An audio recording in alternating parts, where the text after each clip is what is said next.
Chapter 39, The Missionary Physician. The duties of the physician are arduous.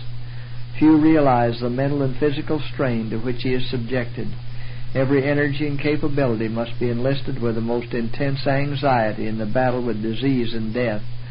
Often he knows that one unskillful movement of the hand, even but a hair's breadth, in the wrong direction may send a soul unprepared into eternity.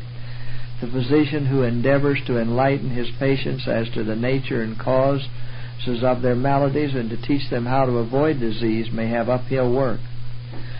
Why should the Christian physician who is believing, expecting, looking, waiting, and longing for the coming and kingdom of Christ, when sickness and death will no longer have power over the saints, expect more pay for his services than the Christian editor or the Christian minister? He may say that his work is more wearing. That is yet to be proved. Let him work as he can endure it, and not violate the laws of life which he teaches to his patients. There are no good reasons why he should overwork and receive large pay for it more than the minister or the editor. Let all who act a part in the Institute and receive pay for their services act on the same liberal principle. The physician should keep well. They must not get sick by overlabor or by any imprudence on their part. The privilege of getting away from the Health Institute should occasionally be accorded to all the physicians, especially to those who bear burdens of responsibilities. If there is such a scarcity of help that this cannot be done, more help should be secured. To have physicians overworked and thus disqualified to perform the duties of their profession is a thing to be dreaded. Satan is the originator of disease, and the physician is warring against his work and power. Every energy and capability must be enlisted with the most intense anxiety in the battle with disease and death. He will be as firm as a rock as to principle, yet kind and courteous to all. He will feel the responsibility of his position, and his practice will show that he is actuated by pure, unselfish motives and a desire to adorn the doctrine of Christ in all things. The physician should know how to pray. Both the health of the body and the salvation of the soul are in a degree dependent upon the course of the physicians. It is of the utmost consequence that they be right, that they have not only scientific knowledge, but the knowledge of God's will and ways. The young physician has access to the God of Daniel. Through divine grace and power, he may become as efficient in his calling as Daniel was in his exalted position. But it is a mistake to make a scientific preparation the all-important thing, while religious principles that lie at the very foundation of a successful practice are neglected. Many are lauded as skillful men in their profession who scorn the thought that they need to rely upon Jesus for wisdom in their work. But if these men who trust in their knowledge of science were illuminated by the light of heaven, to how much greater excellence might they attain? How much stronger would be their powers? With how much greater confidence could they undertake difficult cases? The man who is closely connected with the great physician of soul and body has the resources of heaven and earth at his command, and he can work with a wisdom and unerring precision that the godless man cannot possess. The physician needs more than human wisdom and power that he may know how to minister to the many perplexing cases of disease of the mind and heart with which he is called to deal. If he is ignorant of the power of divine grace, he cannot help the afflicted one. He may aggravate the difficulty, but if he has a firm hold upon God, he will be able to help the diseased, distracted mind.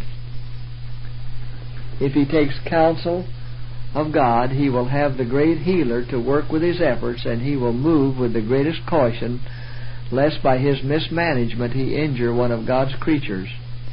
Many have entered upon the duties of this profession every way unprepared. They have not the requisite knowledge, neither have they the skill and tact, the carefulness and intelligence necessary to ensure success. Many physicians are not as thorough and intelligent as they ought to be in the practice of their profession.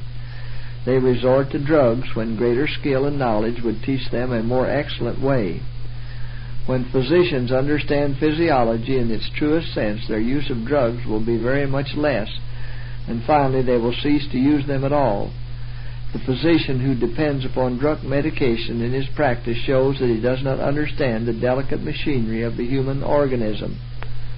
A skillful physician must understand the nature of various diseases and must have a thorough knowledge of the human structure. He must be prompt in attending to the patients. He knows that delays are dangerous. When his experienced hand is laid upon the pulse of the sufferer and he carefully notes the peculiar indications of the malady, his previous knowledge enables him to determine concerning the nature of the disease and the treatment necessary to arrest its progress. If he is an intelligent physician, he will be able to trace disease to its cause. If he will be observing and honest, he cannot help acknowledging that sin and disease bear to each other the relationship of cause and effect. The physician should be quick to see this and to act accordingly. There are constant temptations for physicians to exalt science above the God who is the ruler of the universe. There is danger that physicians will, little by little, leave the simplicity of Bible faith in the power of God. All who engage in the acquisition of knowledge should aim to reach the highest round of progress. Let them advance as fast and as far as they can. Let their field of study be as broad as their powers can compass, making God their wisdom. Cling to Him who is infinite in knowledge, who can reveal the secrets hidden for ages, who can solve the most difficult problems for minds that believe in Him who only hath immortality, dwelling in the light that no man can approach unto. The same principles run through the spiritual and the natural worlds.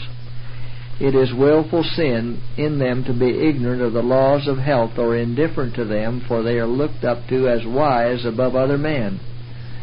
If they do not put to a practical use the knowledge they have of the laws that govern their own being, if they prefer present gratification to soundness of mind and body, they are not fit to be entrusted with the lives of others. The physician is expected to indulge in no habit that will weaken the life forces. The physicians in our institutions must be imbued with the living principles of health reform. Men will never be truly temperate until the grace of Christ is an abiding principle in the heart. Men are wanted at the Institute who will have the fear of God before them, who can minister to sick minds and keep prominent the health reform from a religious standpoint.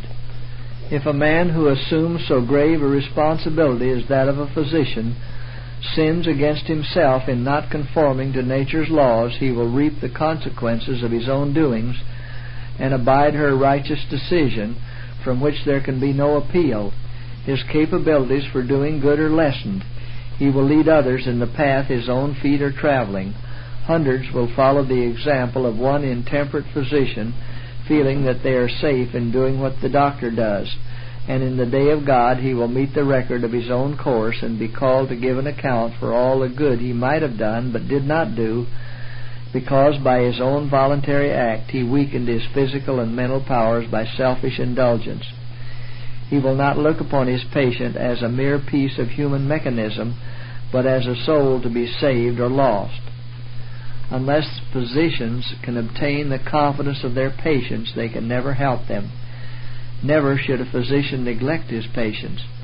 The work of the Christian physician does not end with healing the maladies of the body. His efforts should extend to the diseases of the mind, to the saving of the soul. It may not be his duty, unless asked, to present any theoretical points of truth, but he may point his patients to Christ. The lessons of the divine teacher are ever appropriate. He should call the attention of the repining to the ever-fresh tokens of the love and care of God, to His wisdom and goodness as manifested in His created works.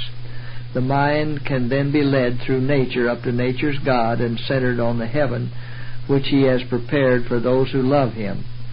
Physicians who would be successful in the treatment of disease should know how to minister to a diseased mind. It should be the work of the God-fearing physician to guide the minds of patients to right principles. If patients are left to their own natural bias, they will indulge appetite because it is a habit at the expense of health and life. True, their appetite craves unwholesome articles of food, and the disuse of these things will be felt strongly. But the only right course to be pursued in these cases is to educate the conscience to lay before the patients the effects of these things upon the physical and mental powers to weaken the constitution and induce disease. Let your influence be persuasive, binding people to your heart because you love Jesus and because these precious souls are His purchased possession. This is a great work, if by your Christ-like words and actions you make impressions that will kindle in their hearts a hungering and thirsting after righteousness and truth. You are a co-laborer with Christ. Enlighten their minds by means of talks and lectures in regard to the effects of tea, coffee, and flesh meats, and thus lead them to a voluntary correction of their habits. When he has gained the confidence of the afflicted by relieving their sufferings and bringing them back from the verge of death, he may teach them that disease is a result of sin, and that it is the fallen foe who seeks to allure them to health and soul-destroying practices. He may impress their minds with the necessity of denying self and obeying the laws of life and health. In the minds of the young especially, he may instill right principles. It seldom does any good to talk in a censuring manner to patients who are diseased in body and mind. But few who have moved in the society of the world and who view things from the worldling standpoint are prepared to have a statement of facts in regard to themselves presented before them. The truth even is not to be spoken at all times. There is a fit time and opportunity to speak when words will not offend. The physician should be a strictly temperate man. He knows that much of the suffering he seeks to relieve is a result of intemperance and other forms of selfish indulgence. He is called to attend young men and men in the prime of life and in mature age who have brought disease upon themselves by the use of tobacco. If he is an intelligent physician, he will be able to trace disease to its cause. But unless he is free from the use of tobacco himself, he will hesitate to put his finger upon the plague spot and faithfully unfold to his patients the cause of their sickness. He will fail to urge upon the young the necessity of overcoming the habit before it becomes fixed. If he uses the weed himself, how can he present to the inexperienced youth its injurious effects, not only upon themselves, but upon those around them? How can he place the feet of others on the ladder of progress while he himself is treading the downward way? The practicing physician will instruct those who do not understand how to preserve the strength and health they already have, and how to prevent disease by a wise use of heaven's remedies, pure water, air, and diet. If he does the work enjoined upon him by the ruler of the universe, he will protest against iniquity in every form and in every degree. He will exert his authority and influence on the side of self-denial and strict, undeviating obedience to the just requirements of God. Such a physician will possess a heaven-born dignity and will be a powerful agent for good in the world. Although he may not be appreciated by those who have no connection with God, yet he will be honored of heaven. In God's sight, he will be more precious than gold, even the gold of Ophir. If you are a Christian and a competent physician, you are qualified to do tenfold more good as a missionary for God than if you were to go forth merely as a preacher of the Word. While brought in contact with the world, you should be on your guard that you do not seek too ardently for the applause of men and live for their opinion.